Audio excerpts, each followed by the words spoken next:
Assalamualaikum. Waalaikumsalam warahmatullahi wabarakatuh. Dan apa? Saya Pak Kiai. Silakan. Apa kabar dan apa? Pertanyaan membawa pertanyaan Pak Kiai. Iya, iya. Apakah memang dalil dalam Al-Qur'an yang menjelaskan bahwa perkataan wanita dengan 1/10 itu lebih kuat daripada laki-laki? Kalaupun perkataannya yang dilemparkan dari pihak wanita tidak sesuai dengan kenyataan, hanyalah sifat menuduh. Hal ini mohon dijelaskan dalilnya. Itu tidak ada dasar hukum bahwa perkataan laki-laki dengan perkataan wanita 1/10 tidak ada. Iya, tidak ada. Yang ada hanyalah perkataan itu diukur benarkah atau tidak benar. Nah, apa ukurannya? Ya, kalau kita berbicara agama, ukurannya Al-Quran. Iya. Ya, kalau kita berhitung matematik, perhitungan ukurannya ya angkanya. Iya. Nah, itu dan apa. Jadi tidak ada satu dalil. Iya. Lain halnya dari segi emosi dan rasional. Itu ada pendapat bahwa wanita lebih tinggi emosionalnya dari rasionalnya dibanding dengan laki-laki. Kalau laki-laki lebih tinggi sikap rasionalnya dari emosionalnya. Itu bisa dibuktikan dan apa? Ya.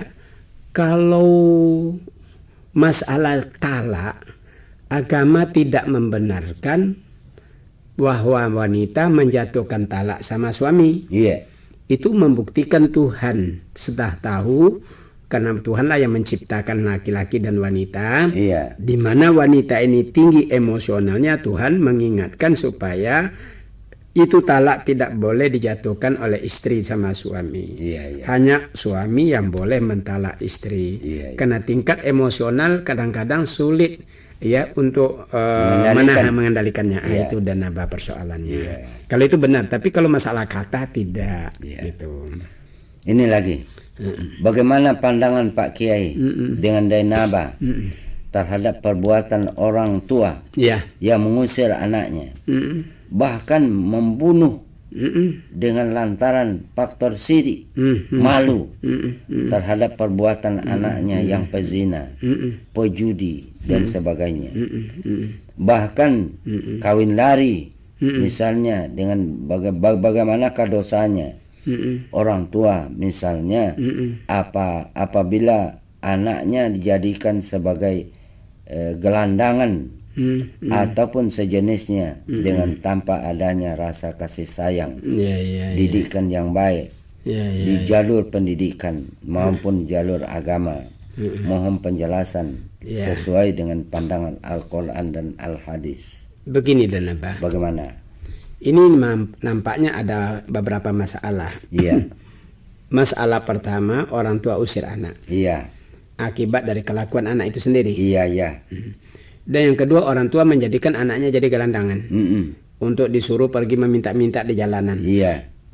Nah, yang ketiga, dan yang berikutnya ialah dia kena malu, anaknya kawin silariang, dia bunuh. Nah, inilah 3 masalah yang harus kita berikan penjelasan.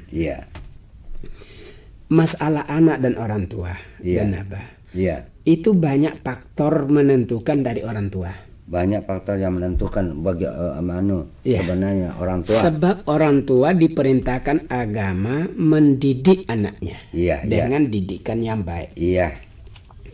Kalau anak berhasil dididik dengan didikan yang baik, dia tidak akan nakal. Jadi kenakalan anak ini banyak terletak kepada kelalaian orang tua. Nah, dan kadang-kadang orang tua mendidik anak ini dengan kekerasan. Nah, itu anak-anak dan apa? Kalau pada usia ya kelas 3 SMP. Kelas 1, kelas 2, kelas 3 SMA. 10 tahun lah. Umur bukan 7. Umur 10 tahun dan apa? Umur 14 tahun sampai umur 20 tahun. Itu adalah masa gejolak. Gejolak. Masa gejolak lebih-lebih laki-laki. Sebab begini. Itu masa gejolak ini ibarat dalam istilah pendidikan apa? Itu Air baru matang kalau mendidih. Iya, betul. Dia tidak bisa matang kalau tidak mendidih dulu. Iya. Masa gejolak anak-anak ini adalah masa mendidih namanya. Iya. Nah, orang tua harus bijaksana. Iya. Kalau orang tua serba dengan marah, dan dia merasa dirinya sudah dewasa, dia menantang. Iya. Bila orang tua ditantang, bertambah marah. Iya. Anak juga bertambah jengkel. Iya. Nah, di sini sudah sulit ketemu. Iya. Anak dan orang tua bisa menjauh. Iya. Maka bila terjadi begini, kadang-kadang orang tua sampai mengusir anak. Iya. Itulah sebabnya. Terjadi di sini orang tua mengusir anak. Iya, betul. Nah, sekarang siapa yang harus disalahkan? Iya. Jawabnya yang salah orang tua. Iya. Sebab tidak pandai mendidik anak-anak. Iya. Ingat dan apa? Iya. Kalau anak sudah memasuki usia-usia gejolak seperti air mendidih, orang tua tidak boleh memerintah anak. Seperti memerintah bocah-bocah. Iya. Belikan rokok saya. Ambil ini. Pergi nih. Nggak bisa begitu dan apa. Dan dia merasa sudah dewasa, kumisnya sudah tumbuh. Iya. Nah, kalau dia merasa dewasa, dia minta dihormati. Nah, kita melihat sistem pendidikan Nabi Ibrahim. Iya. Bagaimana sistem Nabi Ibrahim? Coba lihat dan apa. Waktu datang perintah Allah agar Nabi Ibrahim menyembelih anaknya sebagai korban. Iya. Nabi Ibrahim tidak memberitahu saya harus sembelih engkau, ini perintah Tuhan, tidak. Iya. Tapi dia bilang, ya bunayya, inni aropil manami, anni azbahuka panzur maza tara. Hai anakku, tadi malam aku dapat wahyu agar aku berkorban, menyembelih engkau. Bagaimana ini pendapatmu? Iya. Ditanya, dimusyawarakan. Iya. Sebagai anak yang sudah terdidik taat sama orang tua, dia berkata, ya abati if'al ma tu'maru satajiduni insyaallah minas sabirin. Ayah, lakukanlah apa yang diperintahkan Tuhan kepada ayah. Insyaallah ayah mendapati aku anak yang sabar. Bertolak dari ayat Quran ini dan apa? Dalam ilmu pendidikan, bila anak sudah memasuki usia-usia yang dikatakan tadi pancaroba, usia-usia merasa dirinya dewasa, orang tua sekali-kali tidak boleh memakai kalimat perintah. Iya. Harus memakai kalimat minta tolong. Oh, iya. Ya, seperti anak kita bernama umpamanya Muhammad. Panggil Muhammad. Bukan hanya suara keras. Muhammad. Ya ayah. Boleh ayah minta tolong. Apa ya? Ayah perlu ini. Dia tidak akan menolak dan abah. Iya, tentu. Nah, karena dia merasa sebagai seorang anak. Dan dia dihormati dengan kalimat itu, minta tolong. Iya. Tapi coba ayah bilang, Muhammad, ambil ini. Pergi nih ya. Dia bilang, jawabnya apa? Saya mau ujian besok, saya harus belajar ini hari. Mau apa kita? Iya. Ini sudah mulai dia menantang karena cara kita yang tidak benar. Nah, jadi kesalahan yang dibuat oleh orang tua ini membuat anak jadi lebih berbuat salah terhadap orang tua. Nah, jadi sistem pendidikan lah yang jadi masalah karena orang tua kurang mengetahui ilmu pendidikan, maka anaknya jadi salah oleh karena kesalahan orang tua. Nah, jadi akhirnya anak diusir dari rumah. Nah, begitu juga karena dia sudah kadang-kadang diusir dari rumah, perbuatannya sudah banyak yang tidak benar lagi karena dia sudah nekat. Sudah, kalau bapak sudah tidak senang sama saya, tinggalkan rumah. Soal hidup ya, apakah saya mencuri, apakah saya merampok, apakah saya menjudi, ya apa yang harus saya lakukan itu tanggung jawab saya. Akhirnya bapak dapat malu di kampung. Anaknya si lariang, anaknya judi. Orang bertanya, itu si Anu anak siapa? Anak si Anu itu. Jahatnya tidak baiknya. Orang tua dapat malu. Akhirnya sampai orang tua nekat bunuh anak. Nah, ini sudah lebih salah lagi. Tentu. Salah awal sudah bersalah lagi terakhir. Ini akibat daripada kurangnya pengetahuan orang tua tentang pendidikan anak-anak. Itu dan abah. Jadi pakai? Ya, itulah alasannya soalnya. Jadi masalahnya supaya pandai-pandai lah.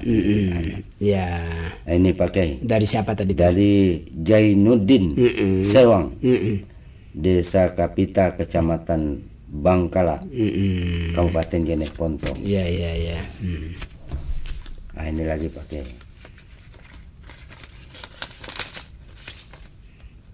Ini dari mana dan apa? Tunggu dulu. Saya buka dulu pakai. Ya. Kalau tertutup nggak bisa baca. Itu di kulitnya ada? Saya nggak lihat. Di kulitnya? Kalau kulitnya lain. Nah ini pakai. Dari siapa? Dari S. Ngandung. Demandung. Demandung. Mandung. Demandang, demanding, demandung. Manggung. Mangung. Ah, Demangun. Nah, itu kan Demanggung. Kalau Manggung itu orang Minang biasa dan apa. Nah, dari mana itu daerahnya? Bagaimana hukumnya? Daerah mana ke itu? Dari daerah Sulsel pakai. Kecamatan Takalar, Kabupaten Takalar. Oh, Takalar. Ya. Apa? Nah, ini pertanyaannya begini. Bagaimana hukumnya mandi telanjang sambil berdiri di ruangan tertutup dalam keadaan gelap? Gelap, tertutup, mandi telanjang. Yang kedua, kapankah dan situasi bagaimanakah suara bagi perempuan yang dikatakan aurat? Yang ketiga, umumnya yang di pedesaan penyelenggaraan mayat dikerjakan nanti sesudah salat duhur. Tolong penjelasan. Yang keempat, waktu salat duha yang paling afdal dan ayat apa yang dibaca sesudah Fatihah. Usulan, alangkah baiknya kalau dalam acara balasan surat lagu selingan adalah lagu-lagu kasidah. Ini itu RRI punya itu. Cerita untuk RRI. Nah, begini dan apa? Bagaimana? Kalau masalah yang pertama yang ditanyakan tadi, apa itu dan apa? Mandi telanjang di kamar mandi. Dalam keadaan tertutup. Boleh dan apa? Tidak berdosa. Kalau dia mandi telanjang di dalam kamar tertutup walaupun tidak padam lampu, biar dinyalakan lampu tidak ada masalah. Cuma ada pendapat lebih afdal kalau dia tetap memakai kain mandi. Lebih afdal. Namun kalau dia telanjang tidak ada dosanya. Nah, itu masalah mandi telanjang di kamar mandi. Tentang suara wanita itu aurat, itu hadis, tetapi hadis itu dhaif. Tidak usah menjadi hambatan wanita itu bersuara, berqasidah atau membaca Al-Quran. Jadi tidak akan berdosa jika dia menjaharkan atau mengeraskan suaranya dalam membaca Quran. Karena suara wanita itu aurat, itu hadisnya dhaif. Kalau di kamar mandi pakai? Nah, di kamar mandi sedang membaca Quran di muka umum boleh, apalagi di kamar mandi. Nah, itu. Yang ketiganya pertanyaannya ialah menyelenggarakan jenazah sesudah sholat lohor. Ini melihat dan abang. Kapankah orang itu mati? Kalau mati memang sudah tengah malam, itu tidak usah ditunggu sampai lohor. Sebab ada petunjuk dari hadis asri'u bil janazah fa in kanat shalihatan qarrabtumunaha. Segeralah jenazah ditanam. Kalau dia orang baik, supaya segera dinikmati amal baiknya. Kalau dia orang jahat, segera juga kamu tanam supaya kamu terlepas dari fitnahnya. Bertolak dari hadis itu, tidak mutlak semua mayat itu harus sesudah lohor diselenggarakan mandinya. Tetapi melihat supaya ada falsafah di Makassar itu. Jangan liwat 2 waktu sholat. Nah, jangan liwat 2 waktu sholat. Kalau orang mati pada waktu asar, besok lagi asar baru ditanam, itu bukan lagi 2 waktu sholat, tapi sudah 6 waktu sholat jadinya. Betul. Nah, sekarang apakah ada landasan hukum menyelenggarakan mayat itu jangan lewat 2 waktu sholat?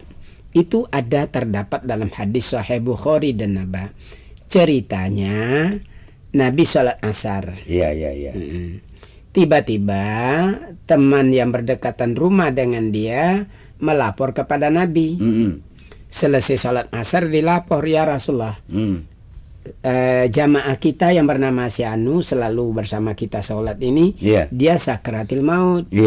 Nabi bilang, oh kalau begitu kita selesai sholat asar ini marilah kita sama-sama bezuk. Nah, Nabi pergi membezuk mereka. Nabi pulang sesudah membesuk, dia rupanya meninggal dunia. Iya. Jadi kira-kira jam 4 dia meninggal. Itu ditanam jam 11 malam dan Abah. Iya. Dan Abah hitung. Ya. Kalau jam 4 dia meninggal sampai jam 11 malam itu berapa jam? Coba hitung. Berapa jam? Kira-kira 8 itu?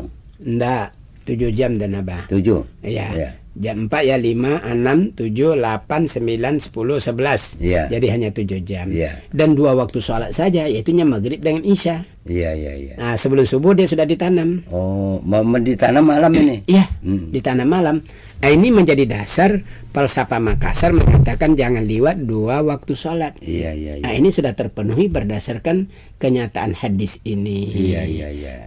Nah, sekarang kalau selalu selesai lohor ditanam dan dia meninggal waktu asar, nah itu kan tidak benar lagi. Iya. Padahal jika orang itu mempunyai amal soleh yang baik, waktu dia dipajang di rumah itu berdasarkan hadis Sahih Bukhari, dia ngomong kata Nabi. Iya. Cuma kamu tidak dengar omongannya. Apa dia bilang? Qaddimuni.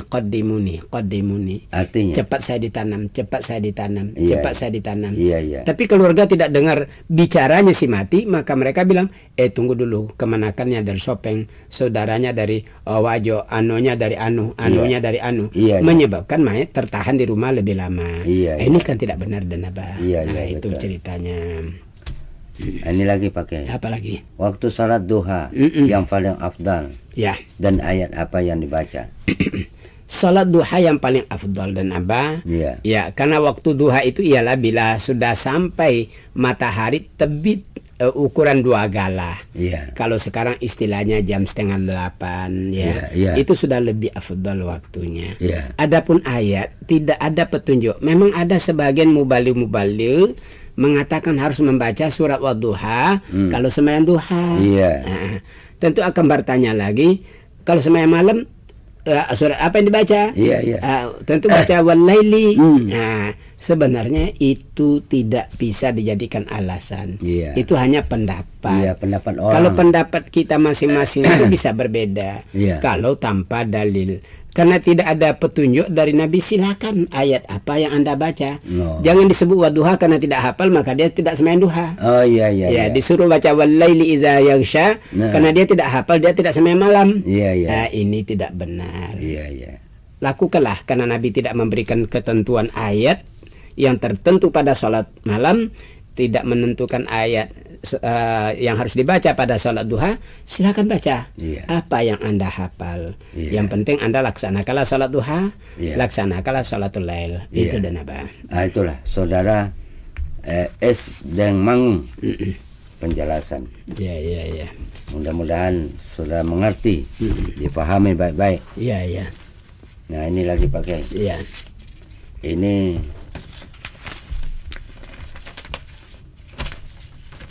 dari mana dan apa? Dari Lombok Utara, NTB, Indonesia. Oh ya. Yuliani bin Salmia. Ya. Kok bin Salmia? Iya. Wanita itu Salmia dan apa? Iya. Bin. Kenapa bin? Iya. Tidak binti. Ya. Ini pakai pertanyaannya. Buah pertanyaan. 4 buah pertanyaan. Iya. Bagi wanita yang berpuasa pada bulan Ramadan. Iya. Pas berbuka puasa, waktu menggelap, Allah cuma langkah apa ini? Tidak tahu saya itu apa yang baca. Cuma langkah satu si wanita itu haid atau keluar darah. Yang saya tanyakan, apakah puasa itu batal atau tidak? Mohon penjelasan Pak. Begini dan apa? Iya. Sekiranya haid itu terjadi setelah pas waktu berbuka datang, haid datang. Iya. Puasanya sah. Oh, iya. Jadi terjadi waktu berbuka bermasuk dan haidnya keluar. Jadi waktu berbuka masuk, haid keluar. Ya, puasanya sah. Tetapi kalau terjadi belum lagi waktu berbuka, haid datang. Puasa itu otomatis dihitung batal. Hari itu dimasukkan ke dalam pengertian qadha dan apa. Nah, begitu ketentuannya. Dia harus mengqada. Oh ya. Nah, jelas dan apa. Yang kedua lagi pakai. Bagi orang yang suka berumah tangga. Atas suami istri. Bersuka berumah tangga? Apa itu ceritanya suka?